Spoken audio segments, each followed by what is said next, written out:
Okay, think about the bar of soap sitting in your shower right now. It seems so simple, right? So ordinary. But what if I told you its history is anything but? It's a story that's dramatic, kind of dirty, and believe it or not, absolutely revolutionary. So let's get into it. Right. We think of soap as the very definition of clean, but its story? Oh, it starts with things like animal sacrifices, wood ash, and just a whole lot of grime. This isn't just a history of cleaning, it's a history that literally changed the course of human civilization. So, where do we start? Well, our story doesn't begin in some sterile lab. Nope. It begins with a pretty messy and probably accidental legend from ancient Rome. So the legend goes something like this. There was a place called Mount Sapo where people would perform animal sacrifices. Now imagine rainwater washing all the melted animal fat and the wood ash from those big ceremonial fires down the hill right into the Tiber River. And down by the river, people washing their clothes started to notice something weird. This strange, greasy mixture in the water was actually making their laundry cleaner. And just like that, supposedly, the first soap was discovered completely by accident. But that's the legend. And it's a great story. The real story, though, it's even older. And it all starts with a very basic, but kind of brilliant, chemical accident. While that Roman legend is fun to tell, we have actual evidence of soap-like stuff being made in ancient Babylon way back in 2800 BC. I mean, that's nearly 5,000 years ago.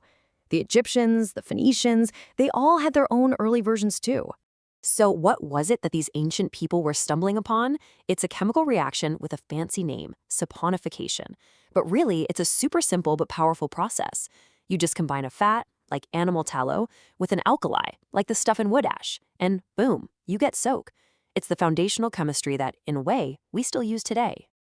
Now here's something that might surprise you, what they were using soap for. We just assume it was always for washing our hands and bodies, right? But for centuries, its main job was cleaning textiles, like wool. You gotta think of it more like an industrial laundry detergent, not a personal hygiene product. The idea of using soap for your health was, well, it was a slow burn. The Greek physician Galen, though, he was one of the first to really champion it. He started recommending soap as a way to cleanse the body, and this is the crucial part, to help prevent diseases. He was so far ahead of his time, because it would take centuries for that idea to really catch on. You'd think that the idea of cleaning for health would take off like wildfire, but for hundreds of years, things actually went backwards. For a very, very long time, being clean wasn't just a low priority, it was actually seen as dangerous, even for royalty. Yeah, you heard that right. This is a pretty shocking fact. But it's true. Queen Elizabeth I was considered remarkably clean for her time because she bathed about once a month. It just goes to show you how completely different the standards of hygiene were back then. And she wasn't alone in this. The famous Sun King Louis XIV of France took this fear to a whole other level. He genuinely believed that water could open up your pores and let diseases right into your body. So he just didn't bathe. For centuries, being clean was just not fashionable. So why was this? Well, a big part of the reason was that soap was a luxury good. Making it was a slow, difficult craft. And the final product wasn't exactly appealing. It often smelled pretty bad. It didn't look very nice.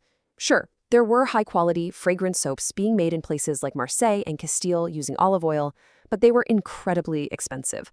Only the super rich could even think about affording them. But then, in the 19th century, a series of scientific breakthroughs just turned everything upside down. This was the moment soap went from a rare luxury to a household necessity. This was the clean revolution. So, let me introduce you to the tragic hero of our story, Dr. Ignaz Semmelweis. He noticed that if doctors just washed their hands before delivering babies, mothers stopped dying from this really common infection. He had clear, undeniable proof that hand washing saved lives. But his colleagues, they ridiculed him. They rejected his findings. It was a discovery that could have saved millions of lives, but it was just too ahead of its time. For Semmelweis's idea to finally be accepted, science had to catch up. And it did, thanks to the one and only Louis Pasteur. His germ theory proved that tiny, invisible organisms, germs, are what actually cause disease. All of a sudden, hand washing wasn't some crazy idea anymore. It was a weapon against an invisible enemy. And this set off a massive chain reaction. Once people understood what germs were, the belief in hygiene just exploded. This new demand, combined with some incredible scientific and industrial breakthroughs, finally led to the mass production of soap.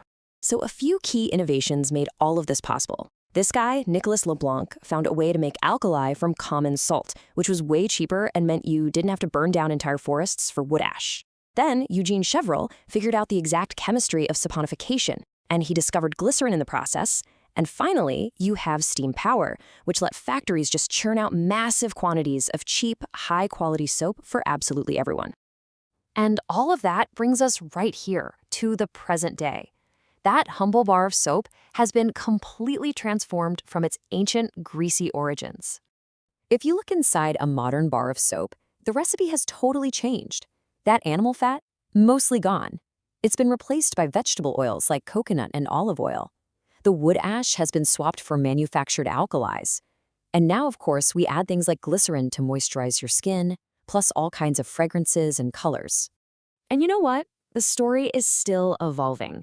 Today, there's this huge push for natural, eco-friendly ingredients.